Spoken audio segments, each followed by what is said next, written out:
Presentaciones para la Escuela Sabática del cuarto trimestre de 2025. Lecciones de Josué acerca de la fe. Lección 5 para el 1 de noviembre de 2025. Dios pelea por ustedes. Todos estos reyes y sus tierras tomó Josué de una vez, porque el Señor, Dios de Israel, peleaba por los israelitas. Josué 10, 42. Comprender la guerra que llevó a Israel a tomar posesión de la tierra de Canaán no es un asunto fácil. Al igual que nunca fue el propósito de Dios que existiese el pecado, tampoco lo fue que existiese la guerra.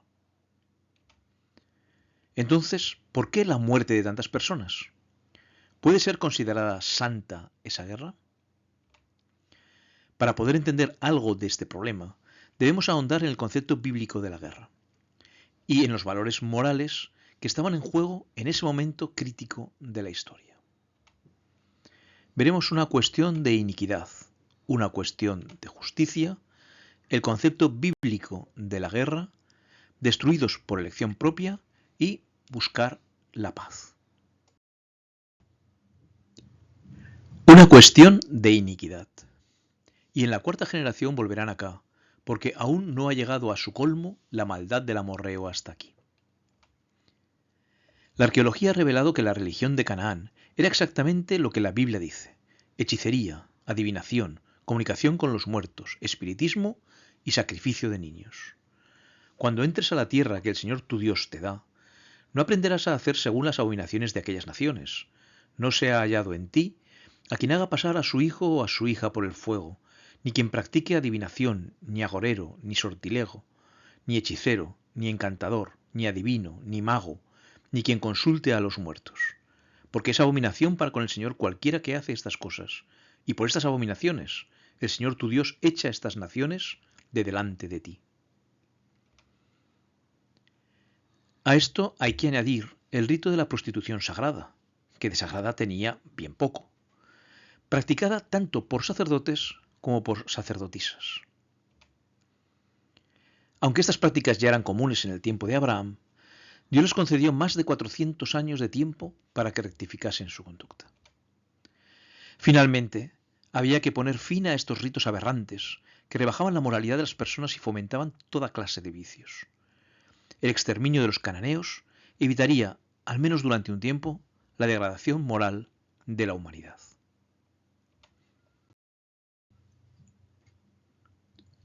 Una cuestión de justicia. Dios es un juez justo, un Dios que en todo tiempo manifiesta su enojo. Si el malvado no se arrepiente, Dios afilará la espada y tensará el arco. El amor y la justicia son la base del carácter de Dios.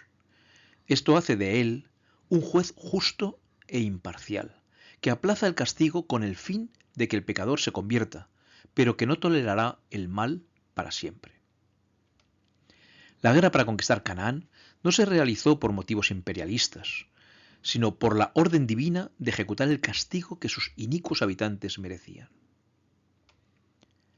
El deseo de Dios era establecer en este territorio un gobierno justo, que fuera ejemplo a todas las naciones, motivándolas a elevar sus conceptos morales y conseguir así un estado de paz y justicia a nivel mundial. Mirad, yo os he enseñado estatutos y decretos, como el Señor mi Dios me mandó, para que hagáis así en medio de la tierra en la cual entráis para tomar posesión de ella. Guardadlos, pues, y ponedlos por obra, porque esta es vuestra sabiduría y vuestra inteligencia ante los ojos de los pueblos, los cuales oirán todos estos estatutos y dirán: ciertamente, pueblo sabio y entendido, nación grande es esta. Como guerrero y juez, Dios se compromete a implementar, estabilizar y mantener el imperio de la ley, que es el reflejo de su carácter.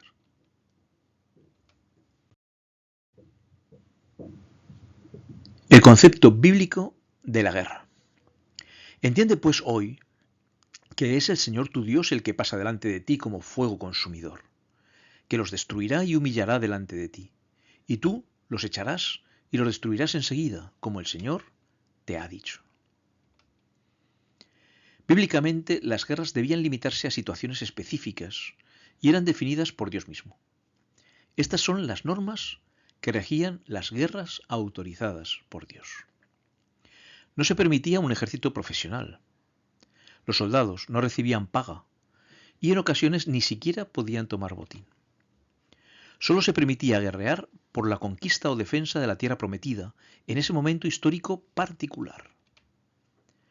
Eran dirigidas por profetas inspirados por Dios como Moisés o Josué. Se exigía preparación espiritual antes de la batalla. El israelita que no cumpliese las normas de la guerra era tratado como enemigo. Y finalmente, en muchas ocasiones, Dios intervino directamente en la batalla.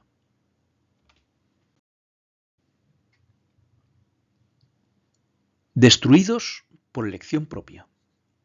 Hirió pues Josué toda la región de las montañas, del Negev, de los llanos y de las laderas, y a todos sus reyes, sin dejar nada. Todo lo que tenía vida lo mató, como el Señor Dios de Israel se lo había mandado.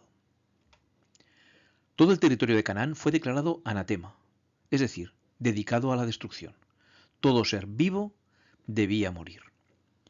Pero de las ciudades de estos pueblos que el Señor tu Dios te da por heredad, ninguna persona dejarás con vida, sino que los destruirás completamente. Al Eteo, al Amorreo, al Cananeo, al Fereceo, al Heveo y al Jebuseo, como el Señor tu Dios te ha mandado. Para que no os enseñen a hacer según todas sus abominaciones que ellos han hecho para sus dioses, y pequéis contra el Señor vuestro Dios. Hirió pues Josué toda la región de las montañas, del Negev, de los llanos y de las laderas, y a todos sus reyes, sin dejar nada.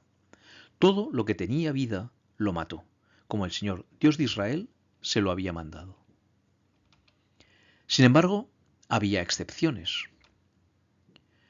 Los destinados a la destrucción, que obedecieran a Dios, podían vivir. Por ejemplo, Rahab. Los israelitas que desobedecieran a Dios debían morir. Por ejemplo, Acán.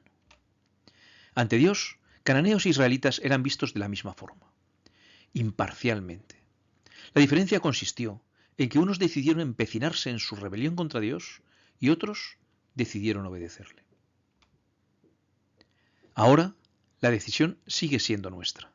Cuando Jesús venga, seremos salvados o destruidos por nuestra propia elección. Buscar la paz. Haré que la paz te gobierne y que la justicia te rija. A Jesús se le llama el príncipe de paz, porque un niño nos es nacido, hijo nos es dado y el principado sobre su hombro, y se llamará su nombre admirable, consejero, Dios fuerte, Padre eterno, príncipe de paz. Vino a traer paz y reinará en paz. La paz os dejo, mi paz os doy. Yo no os la doy como el mundo la da. No se turbe vuestro corazón, ni tenga miedo. En vez de bronce traeré oro, y por hierro plata, y por madera bronce, y en lugar de piedras hierro, y pondré paz por tu tributo, y justicia por tus opresores. Pero hasta que su reino de paz sea una realidad, permanecemos en un territorio en guerra, inmerso en el conflicto cósmico entre el bien y el mal. Cuando el ejército sirio sitió Dotán para apresar al profeta Eliseo, este no pidió a Dios que el ejército celestial que le rodeaba destruyese a los sirios. En su lugar, pidió llevar al cegado ejército sirio hasta Samaria, para una vez allí conseguir la paz entre las dos naciones en guerra. Entonces uno de los siervos dijo: No, rey, señor mío, sino que el profeta Eliseo está en Israel, el cual declara al rey de Israel las palabras que tú hablas en tu cámara más secreta. Y él dijo: Id y mirad dónde está, para que yo envíe a prenderlo. Y le fue dicho: He aquí que él está en Dotán. Entonces envió el rey allá gente de a caballo y carros, y un gran ejército, los cuales vinieron de noche y sitiaron la ciudad. Y se levantó de mañana y salió el que servía al varón de Dios, y aquí el ejército que tenía sitiada la ciudad, con gente de a caballo y carros. Entonces su criado le dijo: Ah, señor mío, ¿qué haremos? Él le dijo: No tengas miedo, porque más son los que están con nosotros que los que están con ellos. Y oró Eliseo y dijo: Te ruego, oh Señor, que abra sus ojos para que vea.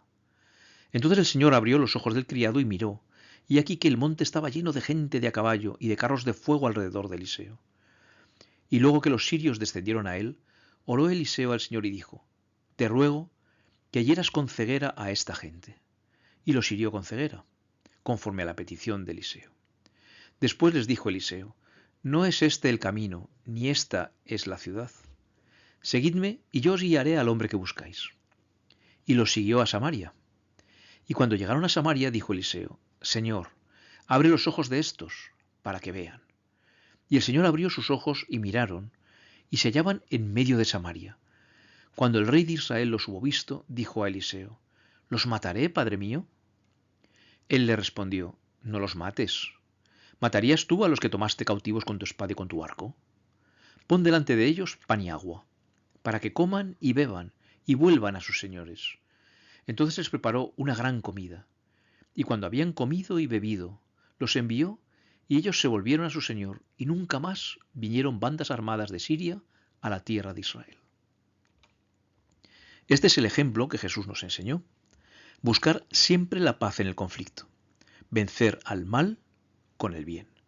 Así que si tu enemigo tuviere hambre, dale de comer; si tuviere sed, dale de beber, pues haciendo esto, ascuas de fuego amontonarás sobre su cabeza. No seas vencido de lo malo, sino vence con el bien el mal. La destrucción total de los habitantes de Jericó no fue sino el cumplimiento de las órdenes dadas previamente por medio de Moisés con respecto a las naciones de los habitantes de Canaán.